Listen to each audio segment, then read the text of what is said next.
ng Diyos sa ating tinatangkilik. Isang katotohanan po sa buhay na ito, sabi po ni Job, ako'y lumabas sa bahay bata ng aking ina na hubad at ako'y nababalik roon. Hindi po sinako po na hindi sa taas, ibig niya sabihin. Wala siyang dadaling anuman. Sinabi rin po ni Apostol Pablo sa unang Timoteo 6, dumating ako sa mundo, ipinanganak ako sa mundo na walang dala, aalis ako sa mundo na walang dala. Ibig sabihin po, kung mayroong isang bagay sa mundong ito na dapat tayong paghirapan, isang bagay na pwede nating dalhin sa langit. At ang isang bagay lang po na pwede nating dalhin sa langit, na pwede nating paghirapan sa lupa, ay yung kaluluwa na madadala po natin sa Diyos. Lahat ng pag-uukulan po natin ng panahon, ng lakas, ng isip, na material, iiwan natin sa lupa. Bagamat itinuturo po sa Bible yung pagsusumikap, subalit huwag po natin hayaan na yung pagsusumikap at pagkamkam ng pananalapi ay maging dahilan ng paglayo natin sa Diyos, panlalig natin sa Diyos. Kaya maging ito man ay kayamanan, pananalapi, ari-arian, o anumang bagay na pinapahalagahan natin sa lupa, eh huwag pong maging hadlang sa atin at sa Diyos. Kaya ang tanong, ano ang kalooban ng Diyos sa ating tinatangkilik? Una, parangalan ng Diyos sa iyong pananalapi. Sa unang Kronika 29, talatang 12, ang mga kayamanan at gayon din ang karangalan ay nagmumula sa iyo at ikaw ang nagpupuno o nagpupuno sa lahat. At nasa iyong kamay ang kapangyarihan at kalakasan at nasa iyong kamay ang pagpapadakila at pagpapalakas sa lahat. Dito po nagsasalita si David, tinutukoy po ang patungkol sa paksa ng kayamanan na Diyos ang makapagbibigay sa atin, makapagpapala sa atin para magkaroon tayo ng anumang bagay na mahalaga na pwede nating tangkilikin dito po sa lupa. Kaya tayo po, anumang bagay na meron tayo, kinakailangan maparangalan ng Diyos, makilala ang Diyos, pasalamatan natin ang Diyos sa mga bagay na tinatangkilik natin. Marami pong mga tao na reklamador pagka luma na sapatos o kaya hindi na updated o upgraded yung kanilang mga gadgets. Pero mga kapatid, marami rin pong mga tao na yung ating, para bang masasabi nating hindi na tayo kontento doon. Eh yung hindi na tayo kontento, yung mga tao, wala nung bagay na meron tayo. Sabi nga nagrereklamo tayo sa pagkain. Pero yung pagkain natin, yun yung mga hinahanap ng mga tao na walang makain. Nagrereklamo tayo sa bahay natin. Pero yung mga tao, may mga tao na nangangarap na magkaroon may bahay na matutuluyan. So sa halip na magreklamo tayo sa mga bagay na wala sa atin, ipasalamat natin, gamitin natin yung mga bagay na meron na tayo sa harapan po ng Panginoon. At kung meron tayo higit na dapat pagsumikapan, pag-ukulan ng lakas, ng isip, ng buhay natin, mga bagay na hindi pang material, hindi pang sanlibutan, hindi pang pansamantala, hindi para sa sarili lang. Wala hong pinakamahalaga na magagamit natin yung ating buhay, lakas at isipan para sa kaluwalhatian ng Diyos. At kung ano man yung pagpapala na pinagkaloob sa atin ng Diyos, magamit din natin sa kaparaanan na maluluwalhati yung Diyos. Ang konteksto po ng sinasabi po dito ni David, hango din po dito sa unang Kronika 29, pag binasa niyo po ng buo, ito lang po muna ibabasahin ko bago ko paliwanag, ilaan sa paglilingkod ang pananalapi o anumang bagay na tinatangkilik natin sa Diyos. Sabi po sa talatang 3, bukod din naman dito, sapagkat aking inilagak ang aking loob sa bahay ng aking Diyos, na yamang may tinatangkilik ako na aking sariling ginto at pilak, ay aking ibinibigay sa bahay ng aking Diyos. bukod sa lahat ng aking inihanda na ukol sa banal na bahay. So nung panahon na ito, si Haring David ay nangarap na maitayo ang bahay ng Panginoon. Sabi niya, meron na akong kaharian, pero walang lugar na tahanan ang kabanantipan. Hindi pa po nagagawa yung templo. Pero binawalan siya ng Diyos. David, madugo ang iyong kamay. Hindi ka pinapayagan ko, pero yung anak mo na si Solomon na susunod sa iyo, siya yung gagawa ng aking bahay. Pero ito po mga kapatid, bagaman, hindi pinayagan ng Diyos si David na gumawa ng tahanan ng Panginoon, subalit, malaking bahagi sa bahay ng Panginoon, nakagayak na. Dahil naglaan na si David ng mga bagay na pinagkakaloob niya para sa gawain ng Panginoon. Pag binasa pa po natin yung verse 4 pataas ng mga talata, matapos po niyang ipahayag sa mga Israelita at sa kanyang mga matataas na opisyal, itong pahayag na ito, ay hinamon niya, kayo, ano ang nais niyong ipagkaloob sa Panginoon? At ang sabi po nun, ang mga prinsipe at mga pinuno at mga taong bayan ay nagsipagbigay ng kaloob sa Diyos.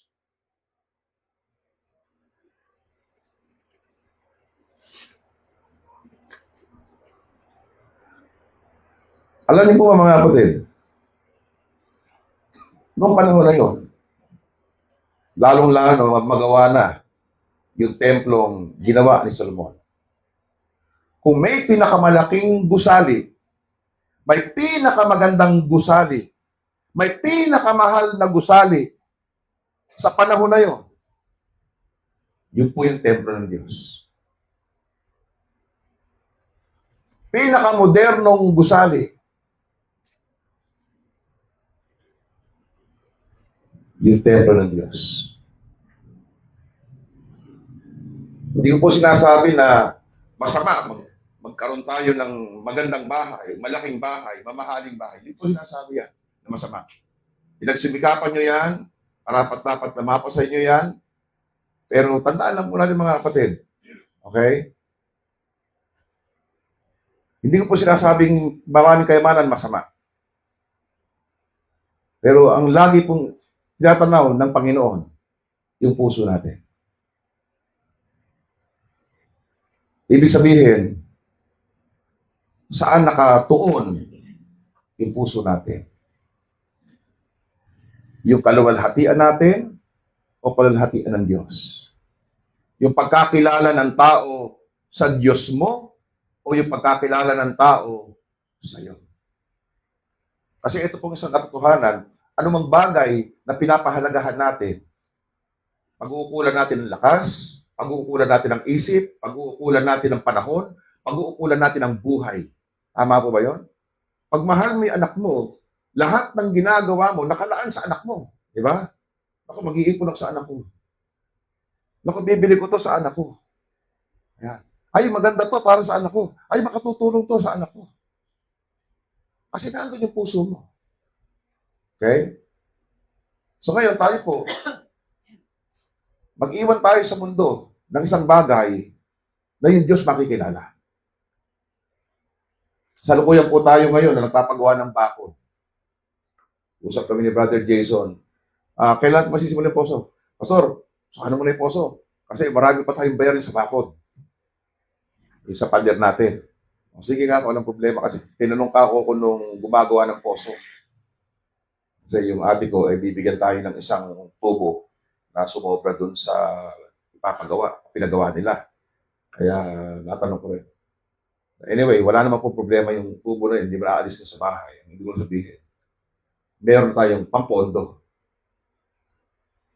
Nung pong lumabas ang Israel mula po sa pagkakaalipin sa Ehipto, ano po man sabi ng Diyos sa kanila? 430 taon na alipin ang mga Israelita.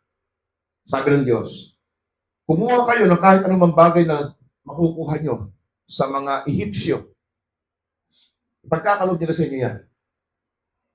Mula sa pagiging alipin, umalis sila, lahat sila mayaman. Alam niyo kung bakit? Dahil yung mga ninuno nila, 430 taon na alipin, walang sweldo, walang bonus, walang break, walang bakasyon, walang incentives, walang OT, overtime. Pero sabi ng Panginoon, karapat-dapat sa inyo yun. So ngayon, sinabi nila sa mga taga-Ehipsyo, sabi ng mga taga-Ehipsyo, kunin niyo lahat ng gusto niyo dito. Lumayas lang kayo, ayaw namin kayo dito makita. Salot kayo sa amin. Pumayag naman sila lahat. Wala nagreklamo. Kasi mas mahalaga sa kanila yung kapayapaan, yung kalusugan, yung buhay, kaysa sa kayamanan. At yun naman po ang katotohanan, di po ba? Darating nga ng panahon, lahat ng inipon natin, tatanawin lang natin, wala naman silbi sa atin yun. Meron tayo maganda sa sakyan, hindi na natin magagamit. May malaki tayong bahay, hindi natin makikirahan. Iiwan na rin natin.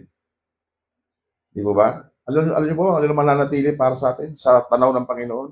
Yung ginawa natin sa Kanya. Yung binigay natin sa Kanya. May nagsabi nga po, there is only one life to live and it will soon pass. Only what you have done for Christ will last. Ang huling bagay na makikilala sa atin ng tao, yung nagawa natin para kay Kristo. So ngayon, kinuha po ng mga Israelita, lahat ng mga kayamanan na gusto nila, dala-dala po nila yan, at nang mag-utos na ang Diyos kay Moises, habang sila'y nandun sa gilid ng bundok ng Mount Sinai, sabi ni Moises, Moises, igawa mo ako ng aking titirhan. Yun po yung tabernakulo. At sabihin mo sa mga tao na magsipagbigay sila para magawa yung tabernakulo. Maliit lang.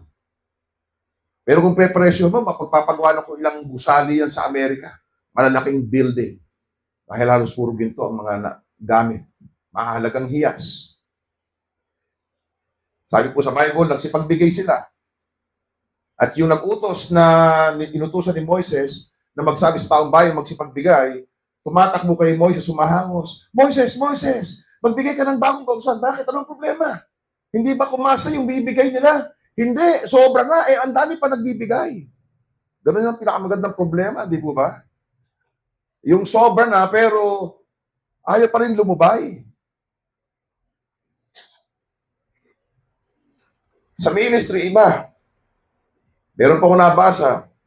Sabi gano'n, bakit pag sa pamahalaan, sa politika, o politiko, pagka maghahalalan, napakadaming mga taong nagboboluntaryo, nagpupunta raw na gusto kumandidato.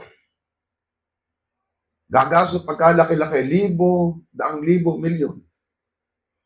Bakit sa ministry? Pagka maghahanap ka ng volunteer, sasabihin sa church, sino ba gusto mag-bolon? Wala pa yung tier. Bolon. Nag-aalpasa rin yung mga tao, nangangawala na. Pero ito po isang katotohanan. Walang pinakamahalagang gawain. Nakikilalanin sa mundo. Nakikilalanin ng Panginoon sa atin. Kundi yung nagawa lang natin sa Panginoon Jesus. So, anumang meron tayo, dapat maluwalhati yung Diyos doon. Dapat makilala yung Diyos niya. At tayo mismo, sa puso natin, magpapala ito ng Panginoon. Gusto ng Panginoon maging masaya ako. Gusto ng Panginoon maging maligaya ako. Pero gusto rin ng Panginoon magamit ka niya. Gusto ng Panginoon sa pamagitan mo maluwalhati siya dahil sa pagpapalang binibigay niya sa atin. Bukod din naman dito, sapagkat aking ilagak ang aking loob sa bahay ng aking Diyos, na yamang may tinatangkilik ako na aking sariling ginto at pilak, ay aking ibinibigay sa bahay ng aking Diyos. Bukod sa lahat ng aking ihanda ukol sa banal na bahay. Wala pa po isang linggo, meron po akong pinanood sa YouTube. Isang babaeng matanda na meron siyang asawa na may hawak ng isang napakalaking kumpanya na namatay. At sabi nung bago namatay, yung kanyang asawa, sabi niya, narito, $1 billion. Sabi niya, kung saan ka maligaya, gamitin mo. Sana, huwag masayang. Ito pong babaeng ito, hindi na ganong nakapag-aral. Pumunta po sa isang prestigyosong universidad sa Amerika at umattend po siya ng isang napakalaking pagpupulong. Punong-puno po yung bulwagan na yan, para pong Araneta Coliseum. At sabi niya, meron akong gustong i-anunso sa inyo na nawa makatulong sa inyong lahat. Alam ko na marami sa inyo dito, tuwing mag-i-exam, namumroblema sa pambayad ng tuition fee. Lalong-lalo na yung mga matataas ang kurso, nagdudok po. Gusto ko paalam sa inyo, lahat ng estudyante ngayon, hanggang sa pag-graduate nyo, hindi na kayo magbabayad ng matrikula. Tayuan, lundagan, sigawan, nagyayakapan, umiiyak yung mga tao. Bakit? Dahil yung problema nila sa pananalapi, tapos na, merong sumagot. Na hindi nila kaano-ano, hindi nila kilala. At sinabi nga niya, ang namatay kong mister, sabi kung saan ko gustong magamit ito. Dahil ako'y matanda na, hindi na ako pag-aaral, pero yung nabigong pangarap sa akin, pwedeng matuloy sa inyo. Yung iba sa atin, matanda na, pastor, edad na kami. Oo, hindi man tayo makagamit ng ating magiging gusali, gagamitin ng pangalawang henerasyon. Di po ba? So, ang punto rito, yung laman ng ating pong puso. So, ilaan sa paglilingkod ang ating tinatangkilik o pananalapi. Pangatlo, gamitin sa pagtulong ang pananalapi. Mateo 19:21, sinabi sa kanya ni Jesus, kung ibig mong maging sakdal, humayo ka, ipagbili mo ang iyong tinatangkilik, at ibigay mo sa mga dukha at magkaroon ka ng kayamanan sa langit at pumarito ka at sumunod ka sa akin. Hindi naman po ibig sabihin, may payamanan ka, lahat ibigay mo. Hindi naman po yung kautusan para sa lahat. Ito po yung kautusan ni Jesus para doon sa taong lumapit sa kanya na mayamang binata na isang pinuno. Dahil sinubok siya ng Panginoon, sabi ng lalaki nung dumating sa kanya, Panginoon, dapat kong gawin para makipagharian ng langit. Alam ng Panginoon yung kanyang isip. Sabi ni Jesus, para bang sinasabi niya, tinatanong mo pa, alam mo naman eh. O ano ba sabi ng kasulatan? Sabi Panginoon ng kasulatan ako'y ibigin kong aking ina, huwag akong magnanakaw, huwag akong gagawa ng masama. Sinabi kayo sa Ten Commandments. Sabi ni Jesus, tama yung sinabi mo na yan, pero may kulang ka pang isa. Ano yung Panginoon? Ito, ibenta mo lahat ng kayamanan mo, lahat ng mapagbibilan, ibigay mo sa mga mahihirap na nangangailangan. Pag naubos mo at napamigay mo na lahat, wala nang natira sa iyo, sumunod ka sa akin. Ibig sabihin, maglingkod ka. Ano po ba nangyari? Sabi po, at ang binatang mayaman ay umalis na namamanglaw. Bagsak ang balikat, nakayuko, nawala ang galak. Bakit? Ano po ba yung mayaman na to? Pansinin nyo sa mga kabataan, kababaihan. Kung makikita nyo to, at kayo nasa Israel, papangarapin yung mapangasawa to. Binata, mayaman, pinuno, ibig sabihin, matalino, ibig sabihin, disiplinado, tapos sumusunod sa Ten Commandments, makadiyos. Abi, ano pa bang hahanapin ninyo? Di ba? Napakagandang katangian yan. Pero sabi ng Panginoon, may kulang pa. Ang punto po doon sa pagsubok ng Panginoon ay para alamin ng Panginoon, nasaan ba ang puso mo? Hindi siya gumagawa ng masama. Matuwid, ma-influensya, kinikilala at hinahangaan ng napakaraming tao. Hindi siya masamang tao. Pero may problema, puso niya. Ano yung kautusan ng Panginoon? Nang siya'y tanungin, Panginoon, anong pinakamahalagang kautusan? Sabi ng Panginoon Jesus, ibigin mo ang Diyos ng buong puso, buong kaluluwa, buong kalakasan. Ito ang unang pinakamahalagang utos. Pangalawa ay ganito, ibigin mo ang iyong kapwa gaya ng iyong sarili. So, paano yung pag-ibig? Yung banal na pag-ibig, una, Diyos. Pangalawa, yung kapwa. Ngayon, kung paano mamahalin yung kapwa mo, ganun mamahalin yung sarili mo. Kaya, sabi nga po, ano ba ang tunay na meaning ng joy? J-O-Y. Jesus first, others next, you last. Yun yung tamang pag-ibig. Yun yung makadiyos na pag-ibig. Ngayon, ano sabi ng Panginoon? Benta mo lahat ng kayamanan mo, pamigay mo lahat sa mahihirap, at sumunod ka sa akin. Ano nakakita natin? Hindi niya maibebenta yung kayamanan niya dahil yun ang higit na mas mahalaga kaysa sa kapwa niya. Pero hindi siya masamang tao. Pero mas matimbang yung pag-ibig sa salapi kaysa pag-ibig sa kapwa. Hindi niya mapapayagan na lahat ng salapi mawala. Pero kaya niya mapayagan na wala siyang pagkaloob sa kanyang kapwa. So dahil hindi niya pwedeng ibenta yung kanyang kayamanan dahil mahal niya, hindi niya mapapakita yung pag-ibig sa kapwa dahil hindi niya wala siyang ibibigay eh. Tama po ba? At pag hindi siya nakapagbigay, yung pangalawa, yung utos ng Panginoon na yun, pangalawa, sabi ng Panginoon dito, ibigay mo sa mga dukha at magkaroon ka ng kayamanan sa langit at sumunod. Pumarito ka at sumunod sa akin. Hindi rin siya makasusunod sa Panginoon. So, ibig sabihin, dahil sa hindi niya magagawa, hindi siya talaga mahal ng Panginoon, hindi niya talaga mahal yung kanyang kapwa. Anong mahal niya? Nanghigit sa Diyos, sa kapwa, at sa sarili. Yung kayamanan. Matuwid na tao, pero bagsak. Nakuha niyo po ang ibig sabihin? Kung tinitingnan ng Panginoon, puso natin. Anong pananaw natin sa kayamanan? Akin to, ano gusto ko, bahala ako kung saan ako masaya. Wala akong pakialam sa kanila, ako naman naghirap dito. Bahala sa sarili nila. Di ba? Meron po nagsabi, God blesses a man to become a channel of blessing to others. Meron po ako nabasa, when God blesses you, do not raise the standard of your living. Raise the standard of your giving.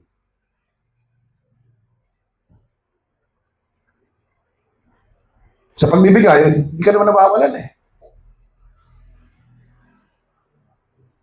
Wala akong nawawala sa atin sa pagbibigay. Tayo nadadagdagan. Meron po isang lalaki, napaka mapagbigay sa Panginoon.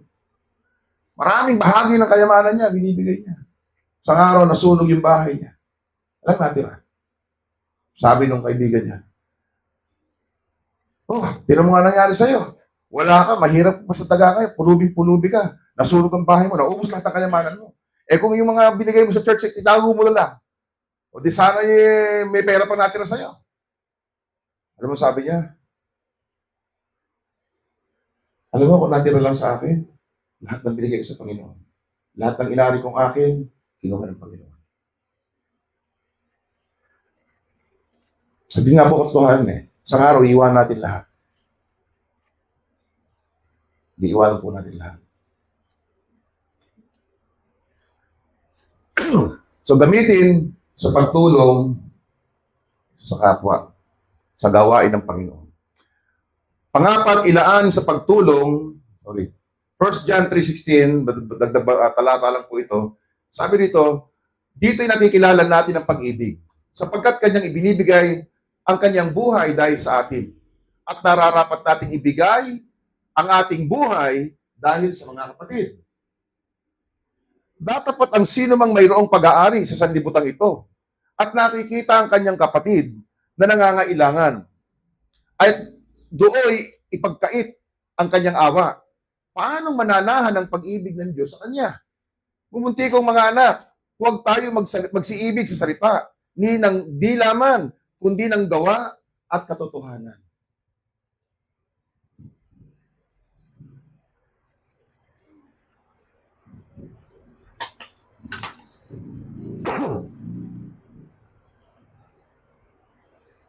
Hindi po masama ang salapi. Hindi masama ang magsumikat. Hindi masama ang maging mayaman. Kaya lang po, mapanganib. Mas mapanganib po ang maging mayaman kaysa sa mahirap. Isang quotation po ang nabasa ko. Sabi ganito, thousands of people fall because of poverty. Libo-libo mga tao bumagsak, nagkasala, dahil sa kahirapan. But hundreds of thousands of people fall because of prosperity. Daan-daang libong tao ang bumagsak dahil sa kayamanan. Bakit? Natuto magnakaw, natuto mandaya, natuto magsinungaling. Totoo po ba yan? Tingnan na lang natin yung ating bayan. Di po ba? Sabi ko nga nung araw, marami, yung mga mahihirap, nagnanakaw sa mayaman. Ngayon, baliktad na. Yung mga mayayaman, nagnanakaw na sa mahihirap. Hindi naman lahat, pero marami. Di po ba? So yun po ibig ko sabihin. At saka wala naman din tayong madadala. O saan natin gagamitin? Di ba? Hindi mo nga maalam kung bukas hawak mo pa. O bukas baka hindi ka nabuhay dito. Ano po yung nangyari sa isang lalaki na umani ng pagkadami-dami sa Lucas 6? Sabi niya, sa buong panahon ng aking buhay, ngayon ako bahay ng ganito, pagigiba ko lahat ng aking mga bodega, magpapagawa ko napakadami. At pagkatapos, sasabihin ko sa aking kaluluwa, magpahinga ka na habang buhay, magsaya ka, uminom at kumain. Hindi mo na kailangan maghanap buhay. Wala nang makukulang sa'yo. Ano sabi ni Jesus? Hangal ka, sapagkat sa gabing ito, ay kukunin kong yung kaluluwa at sino makikinabang lahat ng mga tinatangkilik mo.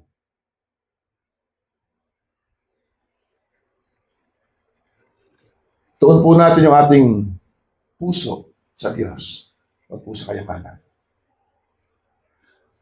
Ang kayamanan ay masamang Panginoon. Tandaan po natin yan. Subalit ang kayamanan ay mahusay na alipin.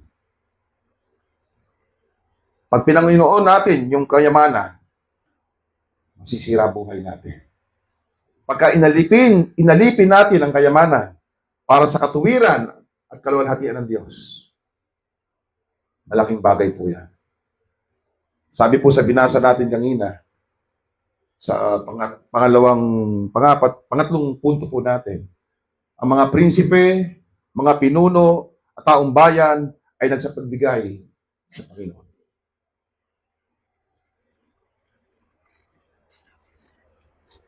Panglima, suportahan ang misyon ng pananalapi. Gawa 11:29 at 30, at ang mga alagad ayon sa kaya ng bawat isa ay nangagpasyang magpadala ng saklolo sa mga kapatid na nangananahan sa Judea, na siya nang nilang ginawa na ipinadala nila sa matatanda sa pamagitan ng kamay ni Bernabe at ni Saulo. So meron pong mga kapatiran na mga Kristiyano na alam nila meron silang kapatiran sa isang lugar sa Judea na nangangailangan. Sino po itong Saulo na ito? Si Pablo yan. Hindi pa siya nagiging apostol. Pero hindi pa siya apostol, ginagamit siya ng Panginoon. Sila yung nagdadala ng tulong sa kapatiran. Kung meron pong isang pinakamasarap na pakiramdam,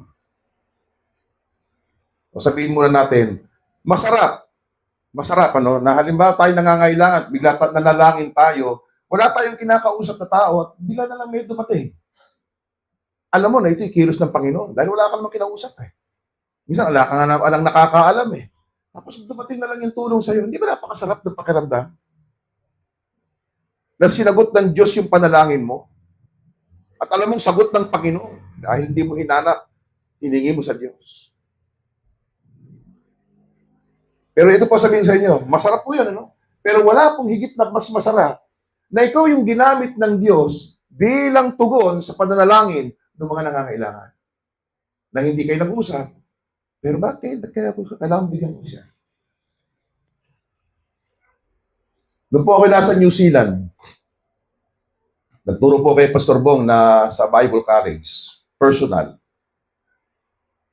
Pauwi na ako.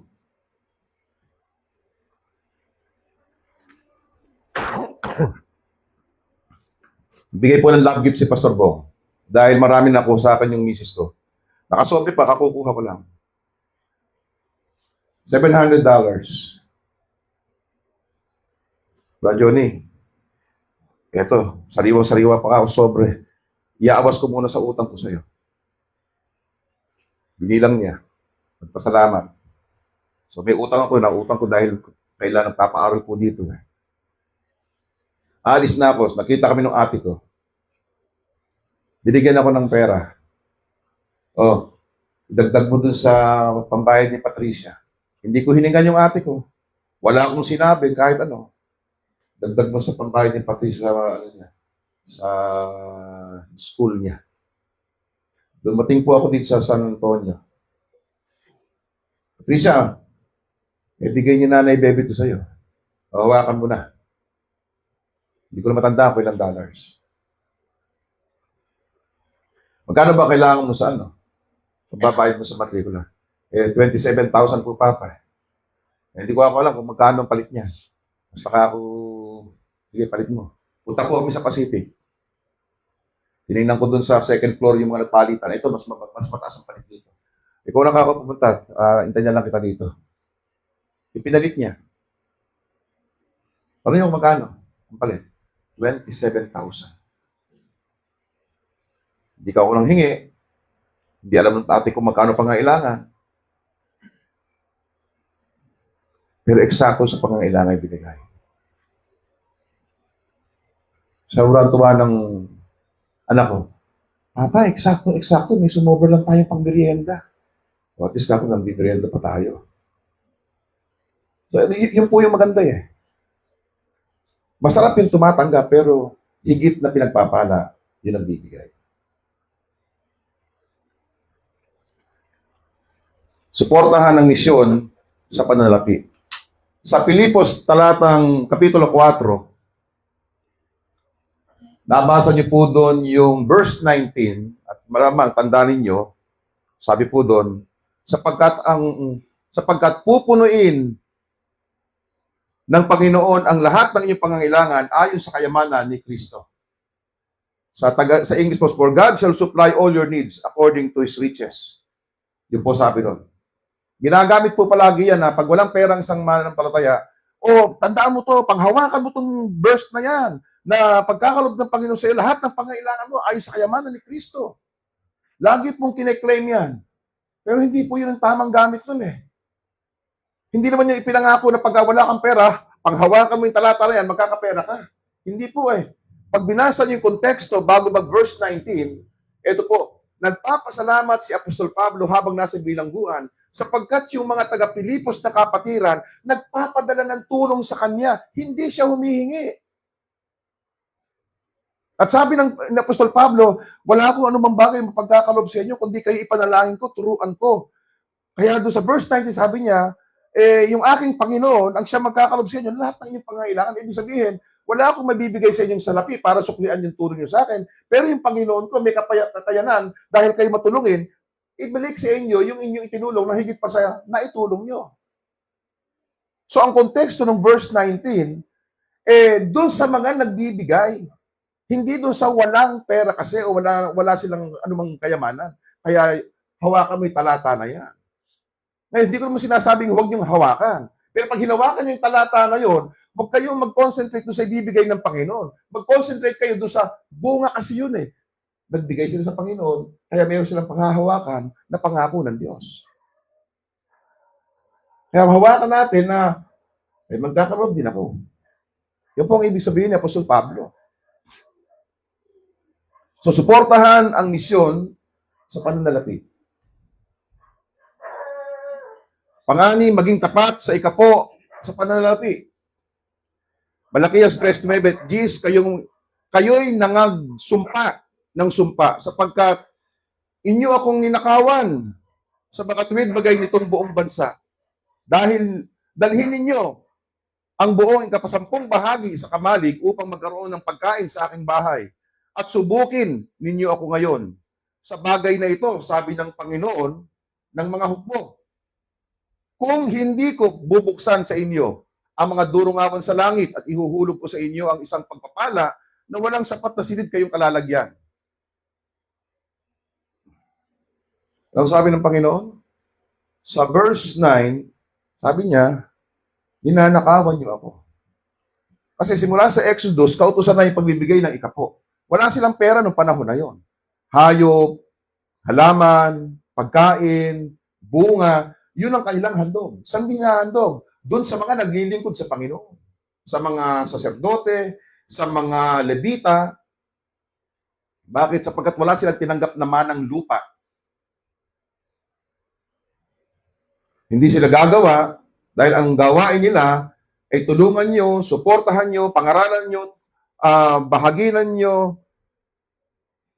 payuhan nyo ang Israel para sila manatiling tapat sa Diyos. Yun ang tungkulin ng mga Levita at ng saserdote. So sa halip na maghahanap buhay sila, yung Israel ang magkakaloob sa kanila ng ikapo. Okay po? At sabi ng Panginoon, yung ikapo, hindi nyo bigay. Yung ikapo, akin yan. 10% ng pag-aari ninyo o tinatangkilik ninyo, sa akin yan, hindi inyo. Kaya doon po sa salita, dalhin hindi ibigay, dalhin. Dalhin nyo yung ikapo.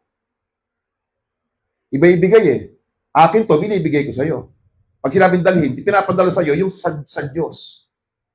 Ngayon, pasin niyo, bakit hindi bigay natin sa Diyos yung 10%? Dahil yun ay pag-aari ng Diyos. Okay? So, ito po ang punto. Kaya sinabi ng Diyos, ninanakawan niyo ako. Kasi yung 10% akin, hindi niyo yan ayaw niyong dalhin sa akin. Ninanakaw niyo yung akin. Nakuha po ba? So, ang tunay na bigay sa Panginoon, yun lagpas doon sa 10%. Ngayon, anong pangako niya? Punta pa tayo sa pagbibigay. Linawin ko lang po, Bagamat pagbibigay, tinutukoy po natin dito. Una sa lahat na binigay, yung puso mo. Yung buhay mo. Pag kasi hindi mo binigay ang buhay mo, hindi mo bibigay yung pera.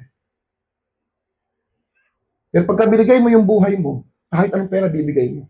Buhay ko, binigay, pera pa. Di ba? Parang ganito, mga magulang sa anak nyo, ba't pa kayo naghahanap buhay? Hindi lang para kumain, para bigyan ng magandang kinabukasan yung anak nyo, di ba? Nagkasakit yung anak nyo, meron kayong sasakyan, meron kayong lupain, handa niyong benta yan. Bakit? Mas mahalaga yung anak ko kaysa sa yamanan ko. Kasi binigay may puso mo sa anak mo. Kung binigay din natin yung puso natin sa Diyos, walang anumang bagay na hindi natin kayang ibigay sa Diyos. Ngayon, pag hindi natin na ibibigay, ang dahilan kasi ganito po, hindi natin binibigay yung buhay natin. Di po ba? So, ninanakawan niyo ako. Ngayon, sabi ng Panginoon, ibigay niyo para may pagkain sa aking bahay.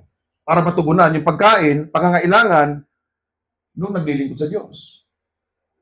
Ano pangako niya pag ginawa natin? Sabi niya, kundi bubuksan ko yung durungawan sa langit at ihuhulog ko sa iyong pagpapala na wala kang silid na paglalagyan. Pinagkatiwala mo sa akin yung buhay mo, pinagkatiwala mo sa akin yung pamamasaysay mo, pagkatiwala mo sa akin, kinabukasan mo, dahil hindi ka maghihirap, hindi ka magugutom, hindi ka magdudusa. Yun po yung ekonomiya ng Diyos Kaya magaan sa atin yung pagkilos kasi kaagapay natin yung Diyos. Hindi yung tayo lang, akong gagawa ng lahat, uubusin ko lakas ko, isip ko, pera ko, buhay ko, panahon ko para kumita ng salapi. Kasi ikaw lang mag-isa. Pero kung kasama mo ang Diyos, magaan. Di ba? Dahil kaagapay mo siya para pagpalain ka. At hindi lang yun. Hindi lang po yan. Verse 11, at aking sasawayin ang mananakmal dahil sa iyo, at hindi niya sisirain ang bunga sa iyong lupa. Hindi malalagasan ng bunga sa di panahon ang iyong puno ng ubas sa parang, sabi ng Panginoon ng mga hukbo. Ano po ba sinasabi dito? Akong bahala sa negosyo mo. Akong bahala sa trabaho mo. Akong bahala sa pagkain mo. akong bahala sa kalusugan mo. Yun po ibig sabihin nun eh. Lahat ng gagawin ng dyablo para sirain tayo, hadlangan tayo, pipigilin ng Diyos. Bakit? Tapat ka sa Kanya eh. Ano sabi ng Panginoon? Huwag kayong liliko, kakanan, sumunod na kayo sa akin. Pag sumuway tayo, aalis ang Panginoon. Baliktad po natin. Sumuway tayo, umalis tayo sa Panginoon. Umalis tayo doon sa landas kung saan pag-iingatan tayo ng Diyos. Kung saan tayo pagpapalain ng Diyos. Kung saan tayo gagabayan ng Diyos. Umiwas tayo. So yung diablo, malayong makakikilos laban sa atin para magawa niya kahit anong gusto niyang gawin. Bakit? Umalis sa Panginoon eh. Nawalan ka ng proteksyon.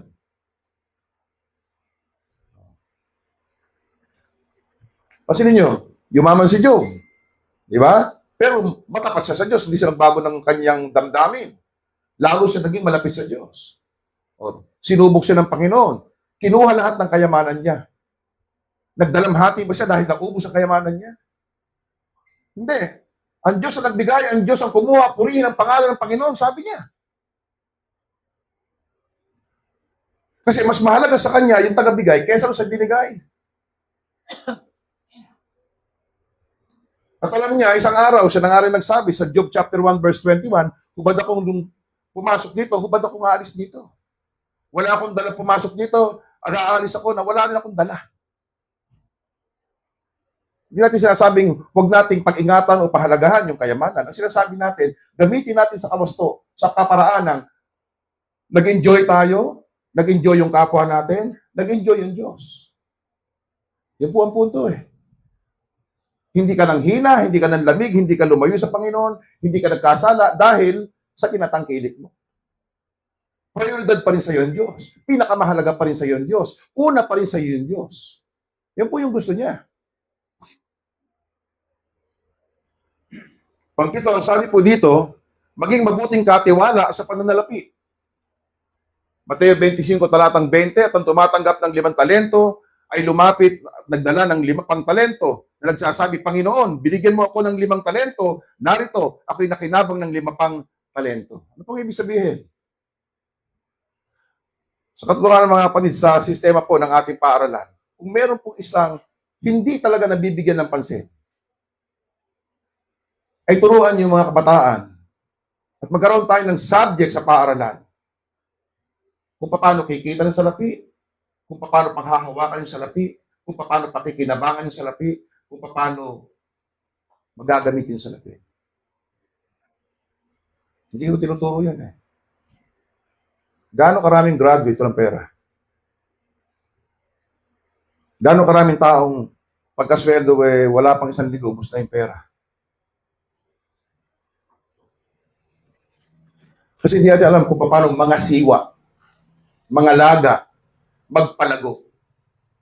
May pinapanood po ako ngayon, mga Israelita po yung sasalita, mga Jew. Napakaganda tungkol sa mga finances. Pinupurod ko po sa group chat natin. Sana pinanood ninyo. Paano pangangasiwaan yung salapi? Ano po ba sabi nila? Ito po isang napakaganda nung pulang nadinig. Sabi ko nga, kung nung araw pang malipay ang anak ko, narinig ko na itong mga katuruan na to. Baka hindi PT tinapos nila kayo. But anyway, ito po yung punto. Sabi niya, kaming mga Hudyo, sabi niya, mga 7 years old pa lang yung mga anak namin, ganito ginagawa namin. Pagtatrabahuhin namin sila, alam ba, meron silang kailangan, may hihingin. O sige, trabahuhin mo to. Pagkatapos mo, bibigyan kita.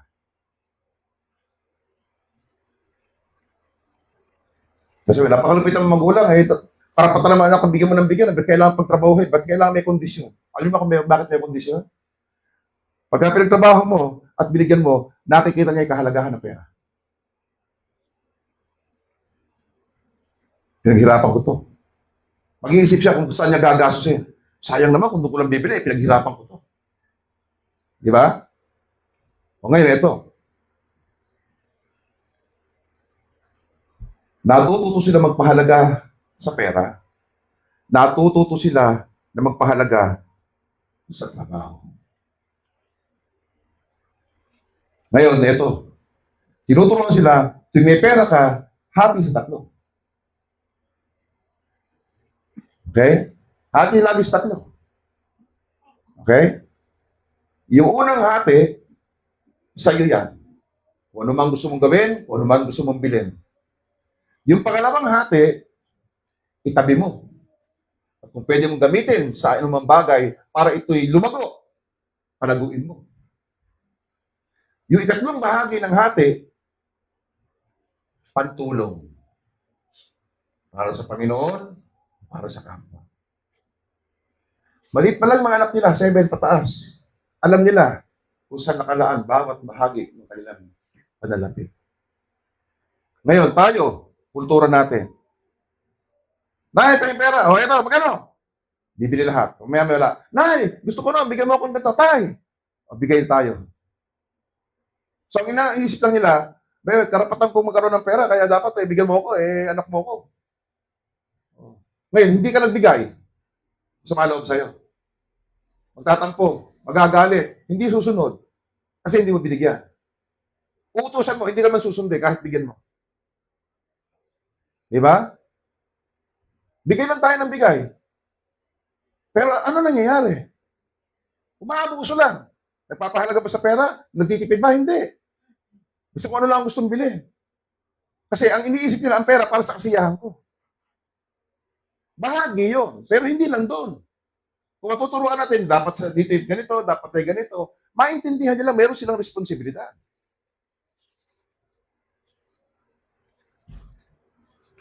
Isang punto pa lang po yun. Kuminsan, mga kapatid, hindi ang problema kulang ang bigay ng Panginoon. Alam mo kung ano ang kulang? Kung paano tayo mga siwa. Paano tayo mga laga. Paano tayo humawak. Paano tayo magpalago. Ang iniisip po kasi natin, sisweldo mo sa mundo, kahit na maubos na to, sisweldohan na. Tapos ang araw, karoon tayo malaking pangailangan, wala tayo. Tapos ang dami nating mga gamit, hindi naman natin kailangan. Di ba? Hindi tayo mag-iisip, hindi tayo magtitipid. Bakit? Sisweldo naman ako, may pera naman ako next month. So ayusin po natin. Marami pong napapanood na napakagagandang mga aralin patungkol sa paghahawak sa salapi. Gawin po natin yan. At lagi pong may nakalaan sa Diyos, sa kapwa, sa sarili. Hindi ka pinagpala ng Panginoon para sa iyo lang. Pinagpala ka ng Panginoon para magamit din ikaw bilang channel of blessing. Nung pinagpala ng Diyos si Jose sa Old Testament, siya nang asiwa ng kayamanan ng Egypt. Nag-ipon ba siya ng maliit ang pera? O ginto? Marami na akong naipon. Ako bumuhay sa Egypt, ako nagpayaman sa Egypt. Buong mundo, dito mamimili. Ako may isip nito, ako may trabaho nito. Hindi ba siya nagpayaman Nagpayaman lang siya sa paglilingkod. Yun lang.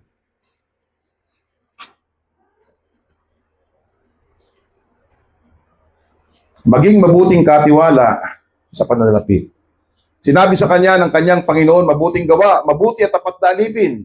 Nagtapat ka sa kakauting bagay, pamamahalain kita sa maraming bagay. Pumasok ka sa kagalakan ng iyong Panginoon. Ano pong ibig sabihin? Na pag tayo marunong, lagi tayong pagpapalain ng Panginoon. Di ba? Lagi tayong pagpapalain.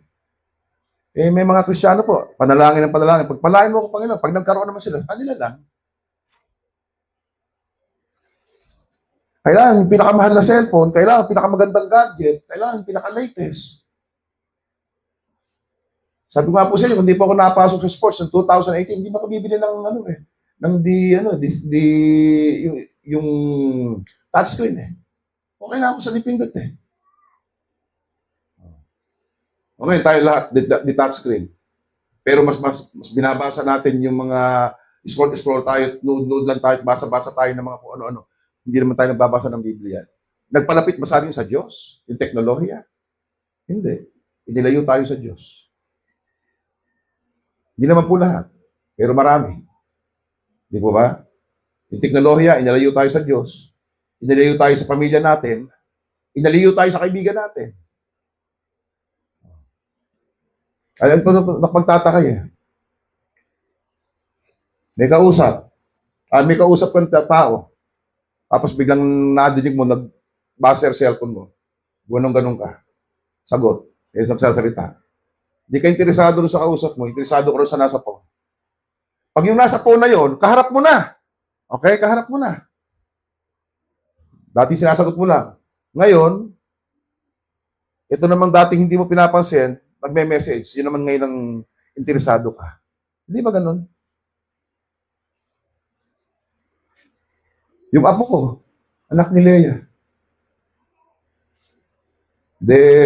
Nandun pala yung cellphone ko. Pagka nandun na sa cellphone, binuksan ng Leia, sabi ko, wow, tatawa, masaya-masaya, nagpaglaro sa akin. Di ba pa nakita ko personal? Lumalapit pala ako, virtual friend lang pala kita, hindi ka pala sa tunay eh, hanggang sa screen ka lang pala eh. Ganun nga. Kaya kahit sa bahay, hindi ko nilalapitan, doon kami sa phone nag-uusap, paano hindi mo makausap ng harapan? Takot, hindi mo pwedeng hawakan, nangangawa. Nasanay eh.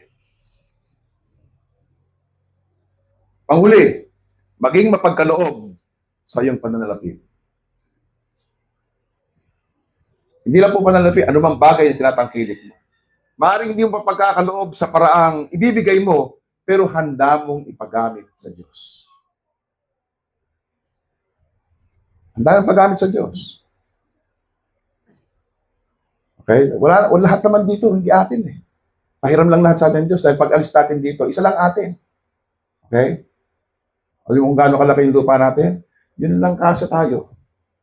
Diba? Yun lang ang talagang atin. Unang Timoteo 6:17.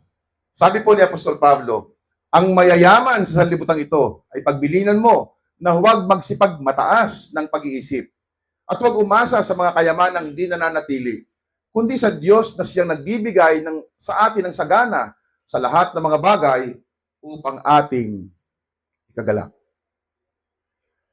Na sila'y magsigawa ng mabuti, na sila'y magsiyaman sa mabuting gawa, na sila'y maging handa sa pamimigay, maibigin sa pamamahagi, na mga tipon sa kanilang sarili ng isang mabuting kinasasaligan para sa panahong darating, upang sila'y makapanangan sa buhay o sa tunay na buhay. So anumang meron tayo na pagpapala ng Panginoon, share natin. Okay? Lahat ng kaloob ng Diyos sa atin, nakalaan para ibahagi. Hindi lang para sa atin. Okay, well, bago tayo magbukas, yun lang po, mayroon po isang verse. Wala na. Pag pinag-aralan po natin sa Bible, sa 1 Corinthians, sa Ephesians 4, 1 Corinthians 12, yung tinatawag nating spiritual gifts. Okay? Magturo, mangaral, mangasiwa, iba-iba po yan eh. Lahat ng mga spiritual gifts, mga kapatid, halimbawa, binigay sa akin yung kaloob ng pagtuturo o pangangaral. Binigay sa akin yon, hindi para sa akin. Para gamitin ko sa iba. Ako gagamit, pero sa kapakinabangan ng iba. Tingnan nyo lahat ng gifts, mga kapatid. Lahat ng gifts, spiritual gifts, 19. Di ba po doon hindi na applicable sa time natin. Yung tinatawag na temporal gifts. Binigay ng Panginoon para gamitin mo sa iba. Dahil yun yung paraan na ginagamit ng Diyos para makapaglingkod tayo. Walang anumang gifts na, di ba, ito yung gift na para sa akin to. Akin lang to, walang makikinabang to. Sa akin to, gift sa akin to. Wala pong ganon. Lahat ng gift para gamitin sa iba. At doon mo makikita yung tunay na kagalakan sa iyong puso. Hindi dahil tumanggap ka ng gift, kundi dahil nagbahagi ka ng gift.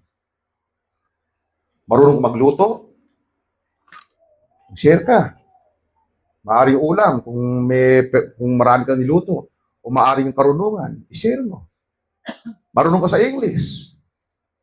May nangangailangang matuto ng English, i-share mo. Marunong mag-drive, may nakita kang pwedeng ihatid, sunduin. Anong meron tayo? Anong kakayanan? Anong abilidad? Anong talento? Maski hindi mismo spiritual gifts. Pero ibinigay sa iyo kung ano may katangian na yan para magamit ka ng Panginoon nang maluwalhati yung pangalan niya sa pamagitan ng ginagawa mo sa kapwa natin. So mga kapatid, ano po kalooban ng Diyos sa ating tinatangkilik? Parangalan ng Diyos sa iyong pananalapi o tinatangkilik, ilaan sa panglilingkod ang iyong tinatangkilik, gamitin sa pagtulong ang iyong tinatangkilik, ilaan sa pagtulong ang iyong tinatangkilik, suportahan ang misyon sa iyong tinatangkilik, maging tapat sa ikapo sa iyong tinatangkilik, maging mabuting katiwala sa iyong tinatangkilik, maging mapagkaloob sa iyong tinatangkilik. Sabi ko nga po sa inyo, masarap tumanggap. Pero higit na masarap, pinagkakaloob. Ako sabi sa Bible, it is better to give than to receive. Tayo po natin tumayo at dumako po sa panalangin.